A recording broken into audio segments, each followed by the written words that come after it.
మరి ఏదైతే మన అంబటి రాంబాబు గారి గొడవ జరిగిందో దానికి సంబంధించి మరి ఈ రోజున ముద్రగడ పద్మనాభం గారు అంబటి రాంబాబు గారిని పరామర్శించడానికి వెళ్ళారు. వెళ్తంలో తప్పేం లేదు, తప్పనిసరిగా ఆయనకి ఏదైనా పరిచయాలు ఉంటే వెళ్తంలో తప్పేం లేదు, పరామర్శించుకోవచ్చు. కానీ మరేదో ఆయన ఏదో స్వతంత్ర సమరయోధుడిలాగానో లేకపోతే ఏదో స్వతంత్రం కోసం పోరాటం చేసి వచ్చిన వ్యక్తిలాగా మరి ఆయన ఇంటికి వెళ్ళి పరామర్శించవలసిన అవసరం ఏముందో మరి మాకైతే తెలీదు. సరే, పరామర్శించిన తర్వాత మరి కులం గురించి అంటే కాపు కులం గురించి మరి మాట్లాడటం జరిగింది. ఏదో తెలుగుదేశం పార్టీ ఆయన కుటుంబాన్ని అని చేసిందంటే ఈయన మీద కూడా అక్రమ కేసులు పెడుతున్నారని చెప్పారు. మరి అసలు తెలుగుదేశం పార్టీ పెట్టబట్టే ముద్రగడ పద్మనాభం గారికి మంత్రి పదవి రావడం జరిగింది. అలాగే ఆయనకు కూడా ముద్రగడ పద్మనాభం గారు అనే పేరు గుర్తింపు కూడా వచ్చింది తెలుగుదేశం పార్టీ వల్లే.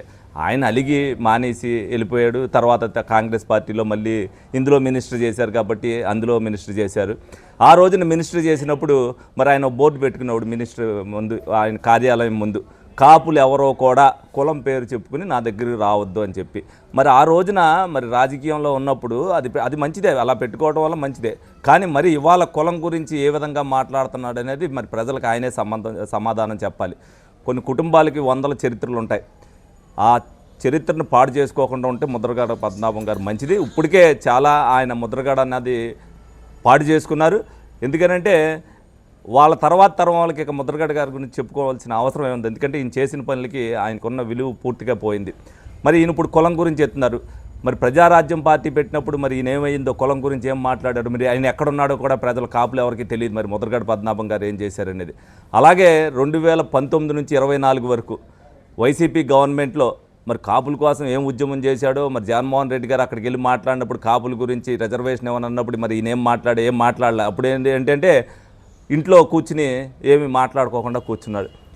మరి అదే పవన్ కళ్యాణ్ గారు మరి ప్రచారానికి వెళ్ళినప్పుడు జగన్మోహన్ రెడ్డి మరి నీచంగా మారినప్పుడు కూడా మరి ఆయనకు కులం గురించి గుర్తు రాలేదనుకుంటా. మరి ఇవాళ మరి కులం గురించి గుర్తు అవుతుంది, తెలుగుదేశం పార్టీ ఇచ్చేస్తుంది. పవన్ కళ్యాణ్ గారు వల్ల కాపులు గౌరవం పెరిగింది.